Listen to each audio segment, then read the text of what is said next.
Très bien, je vous propose qu'on démarre. Merci à toutes et à tous de vous être connectés en ce 22 juillet au cœur de l'été pour ce webinaire sur le deuxième appel à financement du programme CARE, qu'on appelle dans notre jargon donc, le domaine 2, et qui touche à la stratégie de continuité et de reprise d'activité.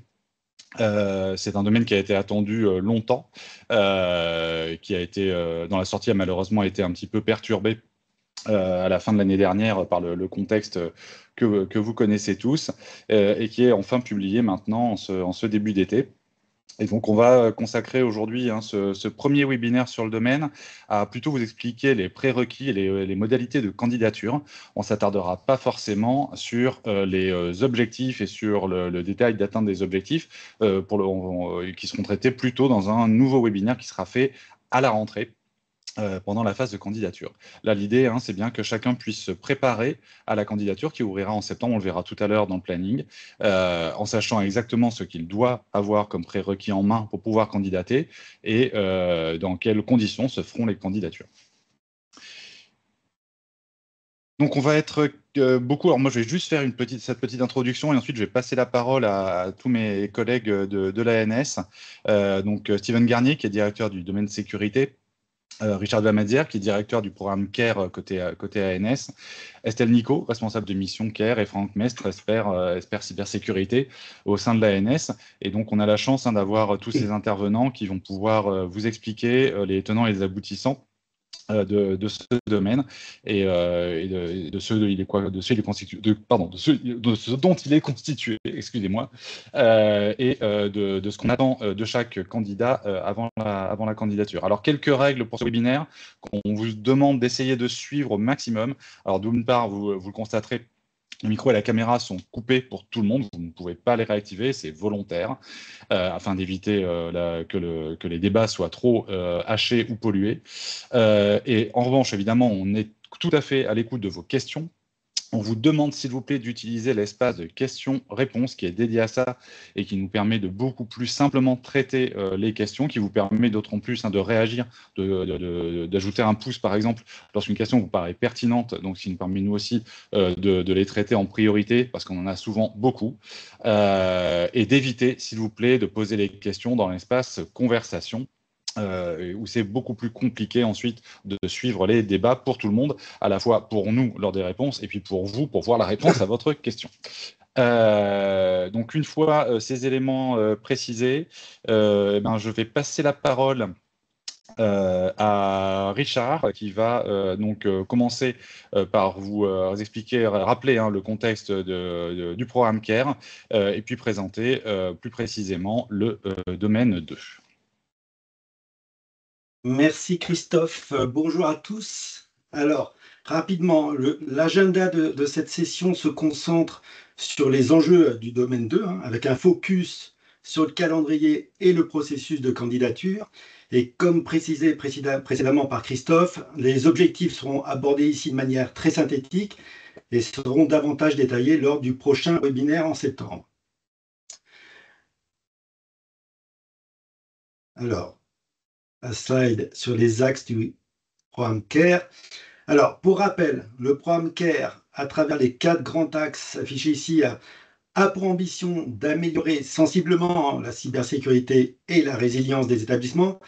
Et pour répondre à cet enjeu majeur, le programme mobilise des financements dédiés, ciblés sur des domaines essentiels en termes de cybersécurité. Et ces domaines prioritaires sont définis dans le plan d'action du programme CARE. Alors, notre sujet du jour, ici, le domaine 2, consacré à la stratégie de continuité et de reprise d'activité, s'inscrit pleinement dans l'axe 4, sécurité opérationnelle du programme.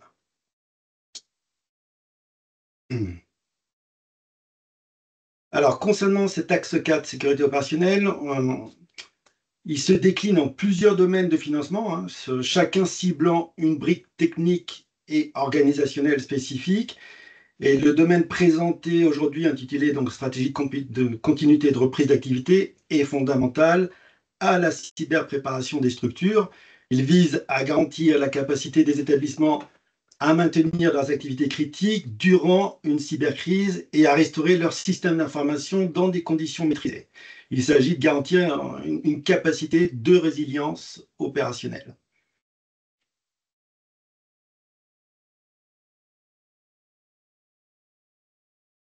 Donc là, dans les prochaines slides, on va aborder un peu plus en détail les particularités de ce domaine. Nous allons rappeler sa finalité, son principe de financement, les établissements éligibles et le calendrier.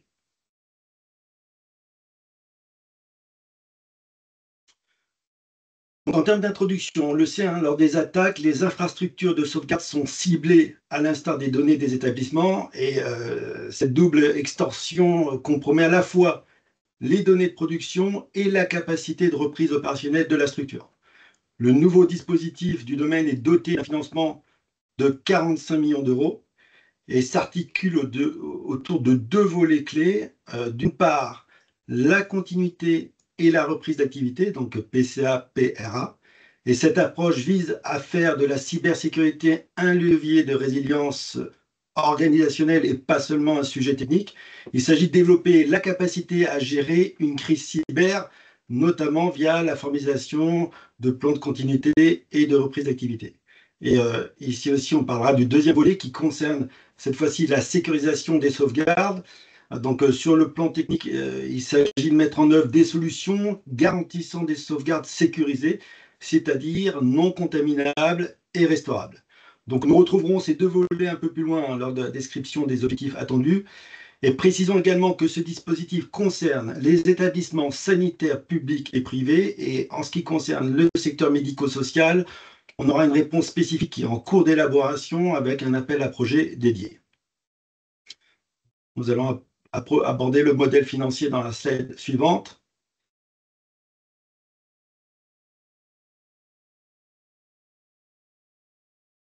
Alors, ce domaine 2 lance le troisième appel à financement après ceux concernant les audits techniques et HospiConnect. Et le modèle financier tel que défini dans l'annexe 2 de l'arrêté repose sur un calcul linéaire basé sur l'activité combinée AC ici de chaque entité juridique, avec un tarif de 0,375 € par point d'activité combinée. Et ce calcul est encadré par un plancher de 7 000 € et un montant maximal de 400 000 € par entité juridique.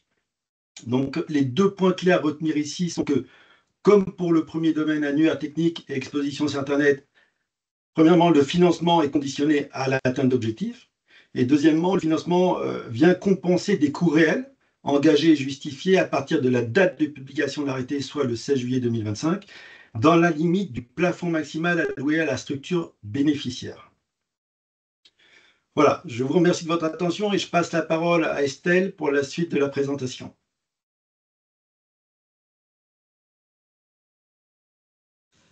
Bonjour à tous. Donc, tout d'abord, sur la liste des établissements éligibles à candidater en cet appel à financement, elle est disponible sur le site de l'ANS. Comme pour le premier appel à financement, elle se base sur la base hôpital avec l'activité combinée de 2022. On a depuis fait quelques mises à jour de cette base hôpital.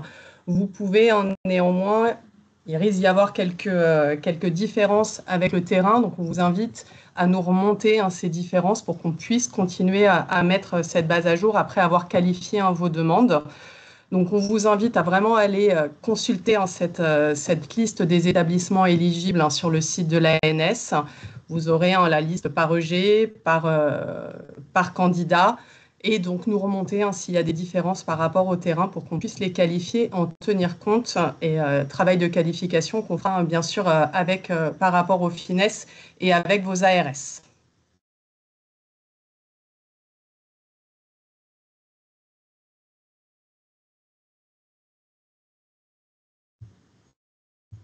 Sur le calendrier, donc l'arrêté a été publié le 16 juillet dernier. C'est l'arrêté qui est le point de départ de la phase opérationnelle dans laquelle officiellement vous commencez les travaux pour atteindre les objectifs. Phase opérationnelle qui lance l'éligibilité des dépenses pour cet appel à financement.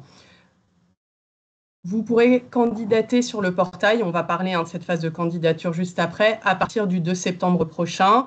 Vous avez jusqu'au 31 octobre pour candidater. On a ouvert cette phase de candidature sur 2 mois. Les ARS auront jusqu'à début décembre pour instruire ces candidatures. Et ensuite, la deuxième phase de déclaration d'atteinte des objectifs sera ouverte à partir du 16 janvier 2026, donc jusqu'au 18 novembre 2026. Donc vous avez jusqu'au 18 novembre 2026 pour atteindre les objectifs qui vont vous être présentés par la suite. Ensuite, les opérations de contrôle vont se dérouler. Opérations de contrôle par les régions, par les ARS jusqu'à mi-décembre et ensuite par l'ANS et paiement des établissements jusqu'au 30 juin 2027.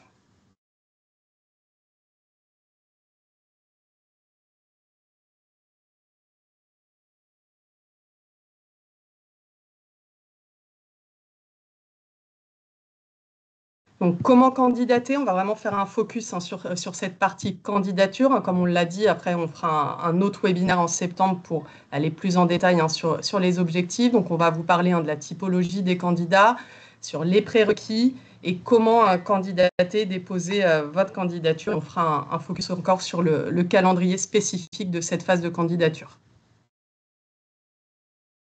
Donc, tout d'abord, sur la typologie des candidats. Donc, comme l'a dit Richard tout à l'heure, pour cet appel à financement, c'est uniquement dédié aux établissements sanitaires. Il y aura un appel à projet par la suite pour le médico-social. Néanmoins, pour les GHT, il y a possibilité, les GHT peuvent intégrer leurs entités géographiques médico-sociales. Donc, pour les GHT, c'est l'ES support du GHT qui va candidater pour l'ensemble des entités juridiques qui le composent, comme sur le premier appel à financement, dans le respect de la convention constitutive. S'il y a des GHT qui sont sur plusieurs régions, la candidature sera instruite par l'ARS de la région de l'établissement support. Pour les établissements hors GHT, donc les publics, les établissements à but non lucratif et le privé lucratif, la candidature va être portée par l'entité juridique pour l'ensemble des entités géographiques qui la composent. Et pareil que pour la GHT, si une entité juridique est présente sur plusieurs régions, c'est avec des entités géographiques localisées dans plusieurs régions, la candidature sera instruite par l'ARS de la région de l'entité juridique candidate. Pour la PHP, comme pour le premier appel à financement, la candidature s'effectuera par GHU.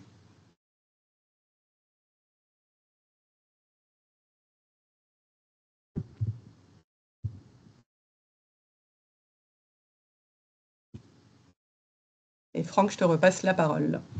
Merci Estelle. Donc, pour pouvoir candidater à ce domaine qui porte sur la stratégie et la continuité de reprise d'activité, 2 prérequis sont demandés aux candidats accompagnés de pièces à fournir.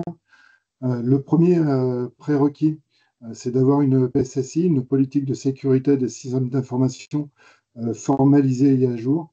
Et celle-ci doit être validée ou valide, avoir été mise à jour dans 6 mois sur la période couvrant de juillet 2022 à octobre 2025. Et le document à fournir, c'est bien un document qui montre que cette PSSI est bien validée et à jour. Le second prérequis, il est demandé de décrire l'organisation projet prévu pour mettre en œuvre le plan de continuité d'activité et de reprise.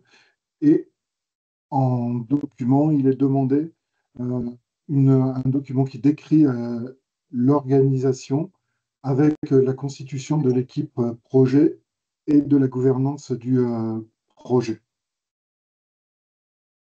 Donc, en fonction des organisations, ces documents peuvent être transmis de différentes manières.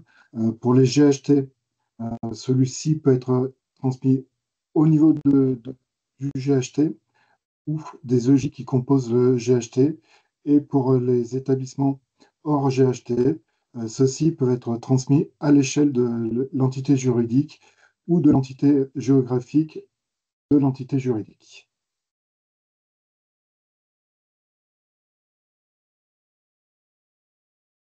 Donc on a un petit peu de latence entre les diapos, donc veuillez nous en excuser. Donc, pour revenir plus précisément sur le premier prérequis qui porte sur la politique de sécurité des systèmes d'information, ce document doit impérativement avoir été validé et revu entre le 16 juillet 2022 et la date de dépôt de candidature qui est fixée au plus tard au 31 octobre 2025, ce qui fait pour un peu plus de 36 mois. Ce document doit être également signé par le représentant du candidat ou le cas échéant par le représentant de chacun des établissements qui composent la candidature. Donc, en termes de justificatif, il est demandé un document qui présente la PSSI et que ce document soit signé par la direction de l'établissement et conforme aux dates de validation et de révision qu'on a données au-dessus. Et bien sûr, en fonction de l'organisation du candidat, cette PSSI peut être fournie soit de manière centralisée par le candidat, soit individuellement pour chaque établissement participant. Donc, plus précisément, pour le GHT, le document peut être transmis au niveau des entités juridiques et pour les entités juridiques ou au J, il peut être transmis au niveau de l'entité géographique.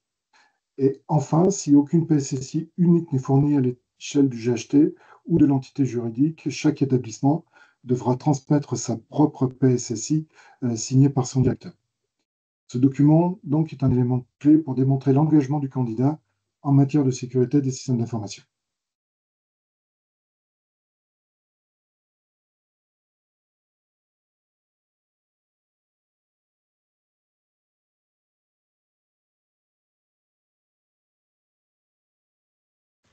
Quelques questions. Donc, tout d'abord, est-ce que le document présentant la PSSI doit respecter un formalisme particulier? Pour cette question, merci Estelle, pas de formalisme particulier attendu. Par contre, il est recommandé de s'appuyer sur le guide d'élaboration des PSSI publié par l'ANSSI, ainsi que sur le guide d'élaboration et de mise en œuvre d'une PSSI proposée par l'ANS.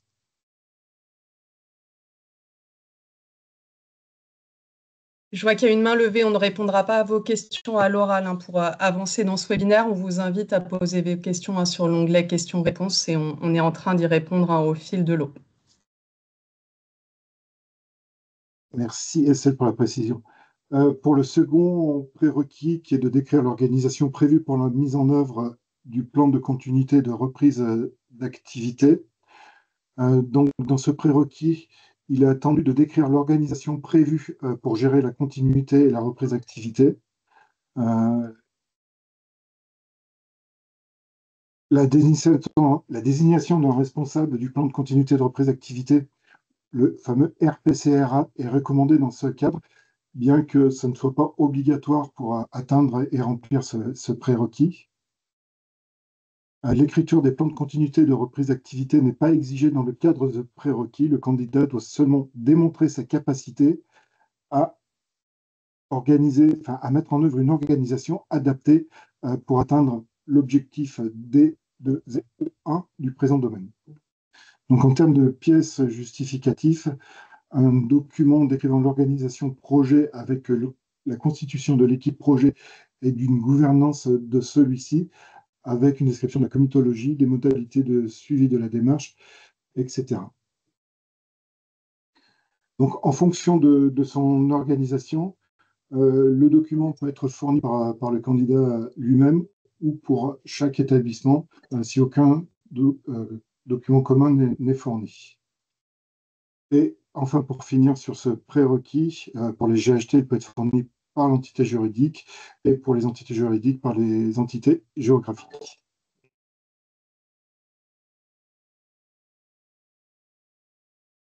Donc, de nouveau, quelques questions qui nous sont déjà parvenues via le support. Le candidat est-il tenu de fournir un plan de continuité et de reprise d'activité dans le cadre de ce prérequis? Non, le PCRA n'est pas demandé au niveau des prérequis. Il doit être simplement démontré l'existence d'une organisation dédiée à la mise en œuvre et à la gestion de ce plan dans le cadre de ce domaine. La désignation d'un responsable du plan de continuité et de reprise d'activité est-elle obligatoire également dans le cadre de ce prérequis? non plus, la destination de la RPCRA n'est pas obligatoire pour atteindre et remplir ce prérequis.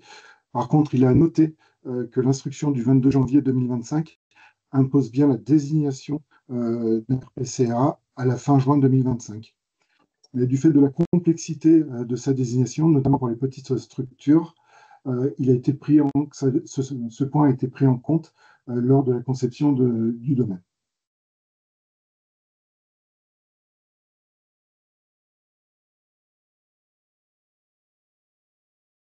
Quelles ressources sont mises à disposition des candidats dans le cadre de ce prérequis? Donc, en premier lieu, il y a le kit PCA-PRA qui a été rédigé par l'ANS et qui a été conçu pour aider les établissements à rédiger et déployer leur PCA et PRA, qui est disponible sur le site de l'agence. En plus de la fourniture de ce kit, un parcours dédié au PCRA sur ANS Formation est disponible aussi sur le site de l'ANS.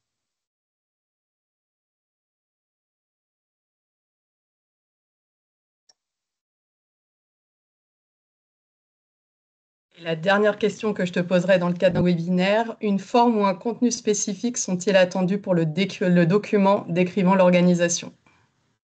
Non. La forme, ce document qui sert de réponse est laissé à la libre appréciation des candidats. Dans ce document, il est attendu que le candidat décrive bien le schéma d'organisation prévu pour la gestion de la continuité de la reprise d'activité. Et en précision, la décision, comme on l'a déjà dit, la désignation d'un RPCA n'est pas obligatoire, mais reste quand même recommandée dans le cadre de ce prérequis et de l'atteinte des objectifs qui sont décrits plus loin.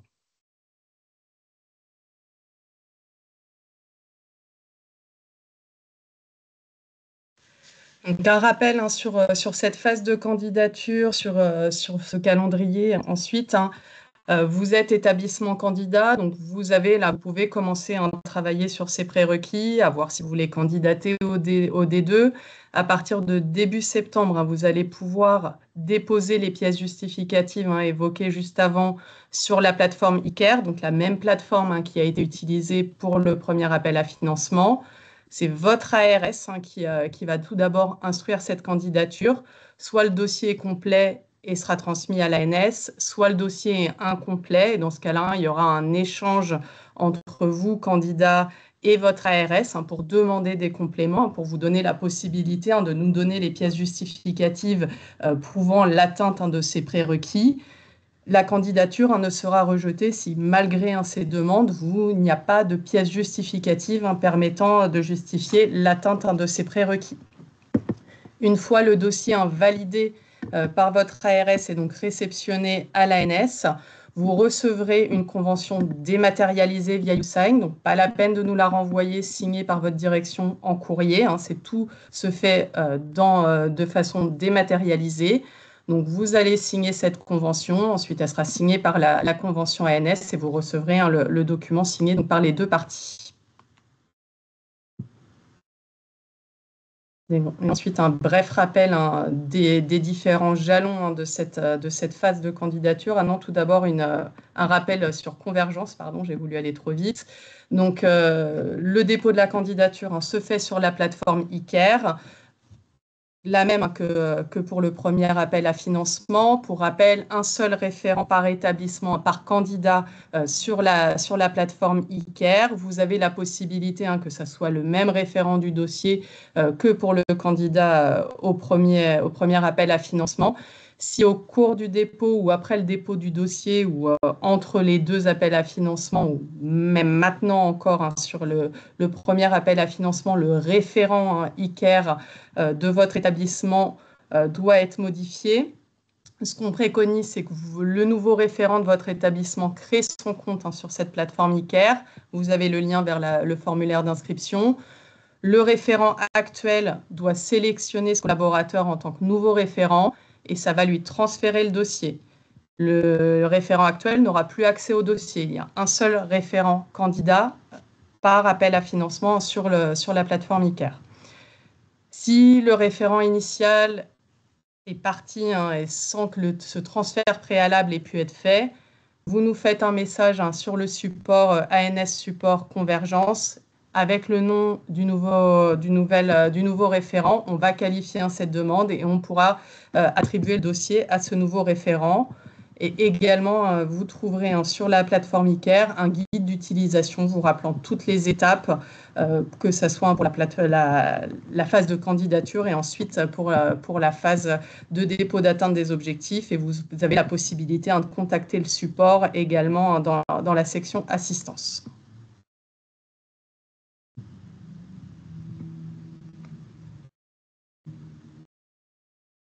Et donc là, les grands jalons de cette phase de candidature. Donc le 16 juillet, on a eu la publication de l'arrêté sur cet appel à financement. Donc début de l'éligibilité des dépenses engagées dans le cadre des travaux pour atteindre les objectifs du domaine. Donc début de la phase opérationnelle et vous pouvez commencer à constituer le dossier avec les pièces justificatives pour l'atteinte des prérequis. Le 2 septembre, ouverture du guichet, vous pourrez déposer dès le 2 septembre vos pièces justificatives et vous avez jusqu'au 31 octobre, donc 2 mois pour déposer ces pièces justificatives. On ferme le guichet de dépôt des candidatures le 31 octobre et ensuite vos ARS ont jusqu'au 2 décembre 2025 pour instruire vos candidatures et donc vous demander éventuellement via des échanges des pièces supplémentaires.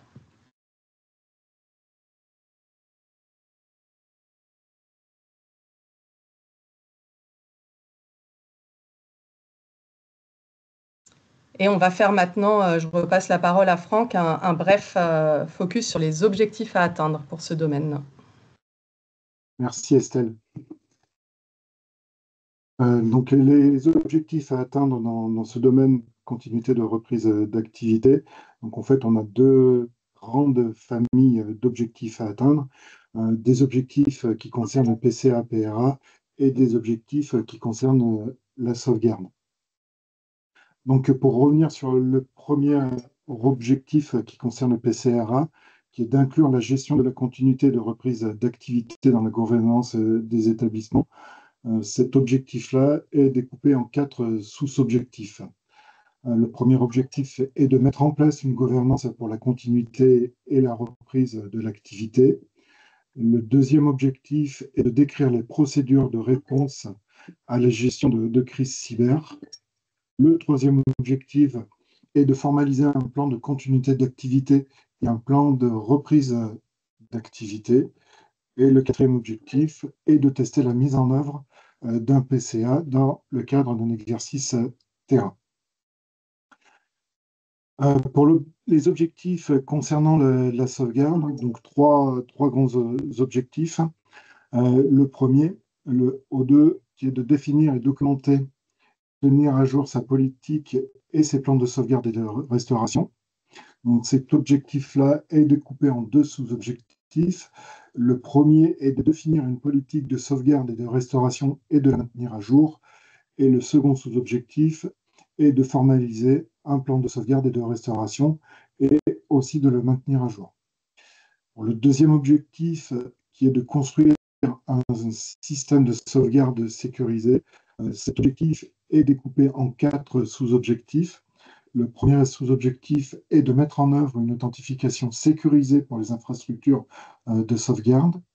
Le deuxième objectif est de s'inscrire dans une trajectoire pour un cloisonnement de son infrastructure de sauvegarde. Le troisième sous-objectif est de s'inscrire dans une trajectoire pour la mise en œuvre du concept 3.2.1. Et le quatrième objectif est de mettre en place une supervision des sauvegardes.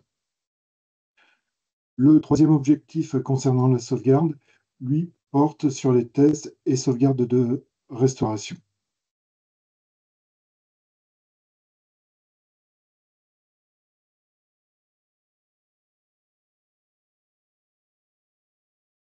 Donc, pour faire un focus un peu plus précis sur les objectifs concernant le plan de continuité et de reprise d'activité,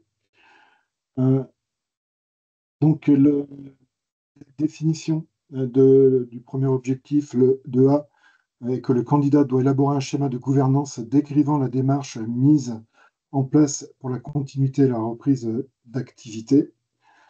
Pour le sous-objectif B, qui est de décrire les procédures de réponse à la gestion de la crise cyber, le candidat doit intégrer les risques numériques dans le plan et formaliser ou revoir les procédures de crise cyber, incluant l'organisation de la crise, de la cellule de crise et des modalités de signalement. Et sur le troisième objectif, le 3B, qui est de tester la mise en œuvre du plan de continuité d'activité dans un exercice terrain, le candidat doit effectuer un test pour la mise en œuvre d'au moins un PCA sur un périmètre défini par le candidat dans le cadre d'un exercice terrain adapté pendant la phase opérationnelle, et ensuite d'établir un planning de test des autres exercices de PCA.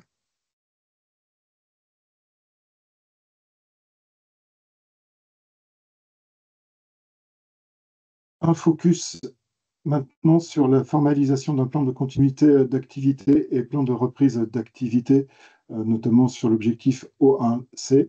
Donc le candidat doit formaliser un plan de continuité et de reprise d'activité.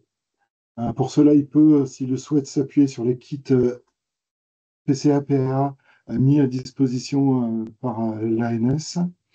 Et lors de la rédaction de ce projet, un bilan d'impact sur les activités, le BIA, doit être réalisé pour analyser les impacts temporels d'une perturbation sur l'établissement afin d'identifier les systèmes critiques au minimum sur les périmètres suivants.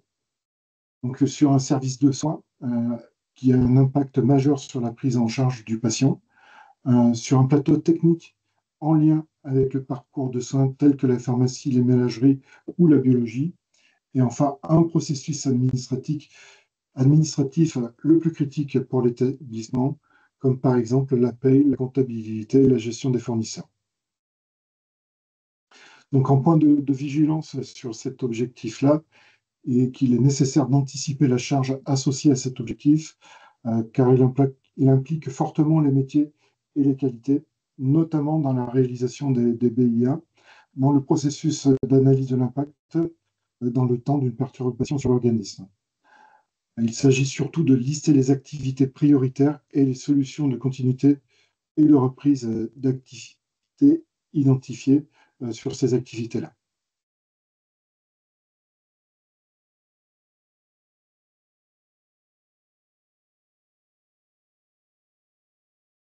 Donc, focus sur les objectifs liés à la sauvegarde.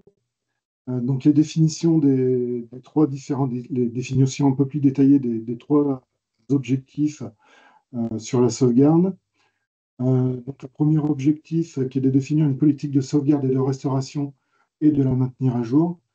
Donc, sur cet objectif, le candidat doit fournir sa politique de sauvegarde et de restauration mise à jour, signée par la personne responsable de sa définition, comme par exemple le DSI, le RSSI, le responsable technique en charge des sauvegardes, soit par sa fiche de poste ou par délégation officielle.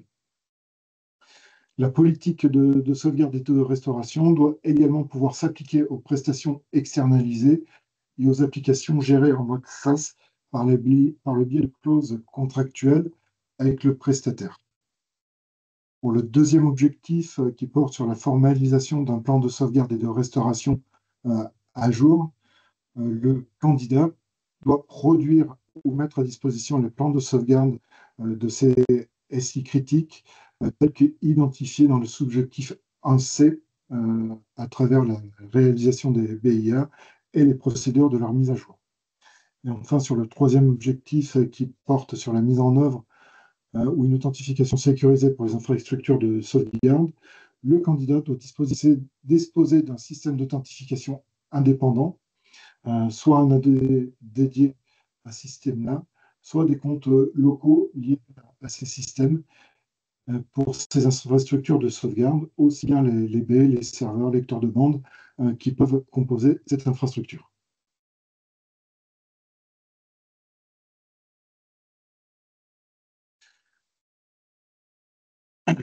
Pour le deuxième objectif et ses quatre sous-objectifs, donc le premier sous-objectif qui est de s'inscrire dans une trajectoire pour un cloisonnement de son infrastructure de sauvegarde. Dans ce sous-objectif, le candidat doit s'inscrire dans une démarche qui vise à cloisonner les infrastructures de sauvegarde au sein de son SI et de disposer d'une capacité technique d'isolation en cas d'incident, comme par exemple un bouton rouge qui servirait de bouton d'arrêt d'urgence et d'isolation des systèmes. Sur le deuxième sous-objectif, qui est de s'inscrire dans une trajectoire pour la mise en œuvre du 3.2.1, donc le candidat doit bien sûr s'inscrire dans cette démarche pour sa mise en œuvre, avec une trajectoire définie et des jalons clés pour aller vers une sauvegarde intègre et immuable. Sur le troisième sous-objectif, qui est de mettre en place une supervision des sauvegardes, le candidat doit mettre en place une organisation pour s'assurer d'un suivi efficace des sauvegardes, en incluant des plans d'action pour vérifier la bonne exécution des sauvegardes et les procédures à suivre en cas de dysfonctionnement de celle-ci. Et enfin, le troisième sous-objectif qui porte sur le test de la sauvegarde et de restauration. Pendant la phase opérationnelle, le candidat doit réaliser des tests techniques et identifier au minimum un référent ou un correspondant métier sur les applications métiers critiques telles que identifiées dans le sous-objectif 0.1c qui porte notamment sur la réalisation des BIA et l'identification des activités critiques.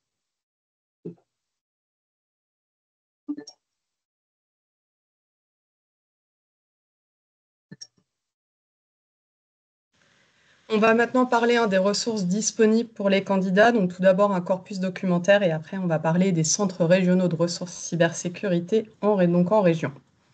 Donc sur le corpus documentaire, là, la première remarque, il y a beaucoup de questions sur la base des établissements éligibles. Je pense que vous êtes beaucoup à vous connecter dessus là actuellement. Il y a plusieurs onglets. Donc si vous ne retrouvez pas votre établissement dans un onglet, il y a un onglet général où il y a vraiment toutes les EG et ensuite les candidats. Et ensuite, il y a des onglets par typologie d'établissement. Donc GHT, les publics hors GHT, les EBNL et les privés lucratifs. Je pense que vous êtes beaucoup là à être connectés sur le document, sur les pages ANS. Donc, vérifiez bien que vous avez bien tous les onglets. Et si vraiment votre établissement n'est pas dedans, vous nous contactez via le support et on pourra faire qualifier la demande et faire les recherches nécessaires. Donc, sur ce corpus documentaire, donc l'arrêté du 3 juillet publié le 16 juillet, donc la base des établissements éligibles, on en a pas mal parlé. Vous avez le guide des prérequis et des objectifs du domaine 2 qui est disponible sur les pages CARE du site de l'ANS qui va détailler ce qu'on vient de vous présenter, donc les prérequis, les livrables qui sont attendus pour chaque prérequis. Et vous avez d'ores et déjà la présentation des objectifs du domaine 2 et les livrables qui sont attendus. Je pense que ça répondra à certaines questions que vous êtes en train de poser dans QR ou dans l'onglet Conversation. On a mis à votre disposition également un glossaire du domaine 2 qui va également répondre à certaines de vos questions, expliciter un peu ce qui est mis en place sur le domaine. Vous allez pouvoir retrouver sur le site de l'ANS un kit ANS spécifique sur le PCRA pour mettre en place les PCRA qui va vous appuyer pour mettre en place ces plans de continuité dans vos établissements. Vous avez également un webinaire qui a été réalisé l'année dernière en 2024 pour présenter ce kit PCRA et la phase pilote qui avait eu lieu dans certains établissements. Vous pouvez donc regarder ce webinaire. Et une dernière ressource qui est disponible pour vous appuyer en établissement pour déployer ces PCRA, c'est une formation qui est disponible sur la plateforme de e-learning ANS Formation. Il y a 6 capsules vidéo qui détaillent, qui sont assez courtes et donc très facilement accessibles. Comment mettre en place, pourquoi, comment et quel est le but de la mise en place de ce PCRA. Donc, vous allez avoir le support et le replay de ce webinaire par la suite sur les pages webinaires de l'ANS. Donc, vous aurez tous les liens de ces ressources à votre disposition par la suite. Et donc ensuite, on va faire un focus sur les CRRC, donc les centres régionaux de ressources cybersécurité qui ont été mis en place l'année dernière par une instruction de juillet 2024. Les ARS ont reçu des financements pour mettre en place ces centres, ces CRRC. Ils sont principalement apportés par les grades dans chaque région. Ces grades, ces CRRC sont objectivés, ils ont plusieurs missions, dont une mission de vous accompagner en tant que candidat dans les domaines CARE. Il y a également des objectifs sur la mise en place des plans de continuité de reprise d'activité, et il y a d'autres objectifs sur la sensibilisation. Il y a énormément de services qui sont mis en place par ces CRRC à votre destination, des établissements dans chaque région. Les CRRC ont mis en place des catalogues de services, donc on vous invite à aller à contacter votre CRRC pour voir ce qui est à disposition dans votre région. Chaque CRRC est libre de mettre en place le catalogue de services qu'il souhaite au vu de son écosystème régional, des besoins des établissements de sa région. Donc, on vous présente là quelques actions, quelques exemples qui sont mis en place ou qui sont envisagés par certaines régions, notamment vraiment en lien avec les objectifs du domaine 2. Donc, vous pourrez avoir, selon les régions, des accompagnements pour la mise en place, pour la rédaction des BIA, pour la mise en place des PCRA. Certaines régions proposent des formations spécifiques pour les référents PCRA, des formations sur la sécurisation des sauvegardes. Il va y avoir des présentations du domaine, des présentations des kits. Il y a des accompagnements plus spécifiques qui peuvent être prévus dans certaines régions, donc des webinaires de sensibilisation.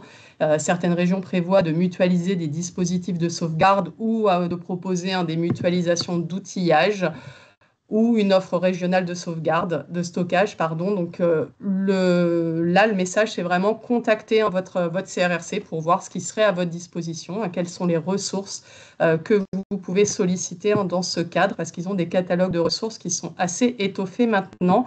Et vous retrouverez sur le support le lien sur le site de l'ANS qui recense région par région les sites internet et les contacts de ces CRRC. Donc, n'hésitez pas à les contacter, ils ont des catalogues de services à votre disposition.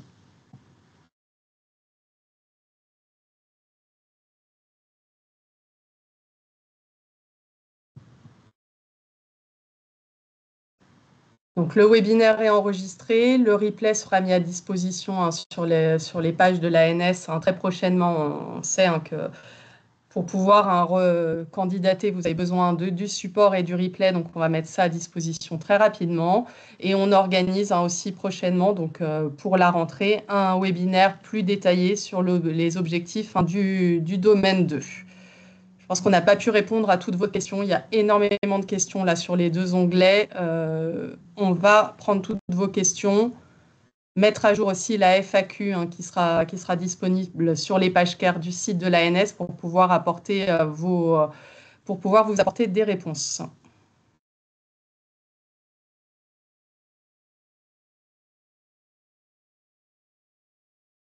Je ne sais pas si un des présentateurs voulait ajouter quelque chose ou répondre à une ou deux questions en direct avant qu'on arrête ce webinaire. Oh ouais, je pense que tu as raison, il y a beaucoup de questions, donc ça va être compliqué de répondre unitairement à chaque question. En revanche, il y a eu deux types de questions qui sont revenues à plusieurs reprises, j'ai l'impression. La première sur l'embarquement du secteur médico-social. Donc là, je réexplique le dispositif peut-être en deux mots. Donc le secteur médico-social n'est pas embarqué, n'est pas éligible à l'appel à financement que nous lançons là. En revanche, il doit être embarqué dans un dispositif qui est en cours de construction et qui sera sous forme d'appel à projet. Cet appel à projet sera itératif et la première phase, c'est un pilote qui sera organisé d'ici la fin de l'année probablement. Et on a temps de finaliser les travaux et les travaux ne sont pas terminés. On ne peut pas communiquer encore sur les dates et modèles de communication. Elles sont très différentes probablement de l'appel à financement et seront vraiment dédiées au secteur médico-social. Alors effectivement, les structures qui embarquent une partie médico-sociale peuvent, à l'occasion du D2, les embarquer. C'est très probablement souhaitable pour leur propre organisation, dès que les systèmes ou les organisations traitées par les PCA ou les systèmes de sauvegarde touchent au secteur à leur activité médico-sociale. En revanche, ce n'est pas exigé puisqu'on ne vient pas les financer. Donc, c'est un peu différent, évidemment, mais il y a sans doute un intérêt, notamment pour des sauvegardes mutualisées. Il serait absurde d'exclure, par exemple, la partie médico-sociale. Deuxième point qui revient à plusieurs reprises, c'est la question des financements. Donc les financements, effectivement, sont différents du domaine 1. On ne peut pas dire qu'ils sont inférieurs ou supérieurs, parce que le modèle de financement est différent. En revanche, l'enveloppe du domaine, elle, est bien inférieure à celle du domaine 1. Il n'y a pas de question là-dessus. Après, le modèle est très différent, et donc il n'est pas impossible que des établissements aient un montant qui soit supérieur à celui du D1. Et effectivement, c'est un montant maximum de subvention potentiel qui doit être justifié par des dépenses. Et effectivement, à l'atteinte des cibles, c'est bien uniquement sur ce montant total de dépenses justifiées que la subvention effective sera attribuée et pas sur un montant, le montant max. Voilà, j'ai l'impression que ça, c'est les deux questions qui sont beaucoup revenues. Après, pour le reste, je pense qu'on intégrera probablement la plupart des questions dans la FAQ.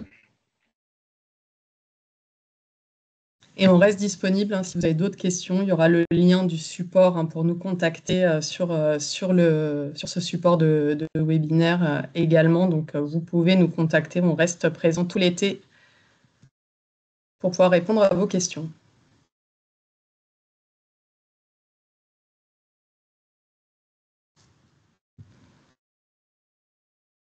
Je propose qu'on arrête là ce webinaire et donc on va mettre à votre disposition le replay et le support très rapidement, notamment pour ceux qui ne pouvaient pas être présents aujourd'hui parce qu'ils ont la chance d'être en vacances. Merci beaucoup à tous d'avoir été là aujourd'hui. Bon après-midi à tous. Merci à tous.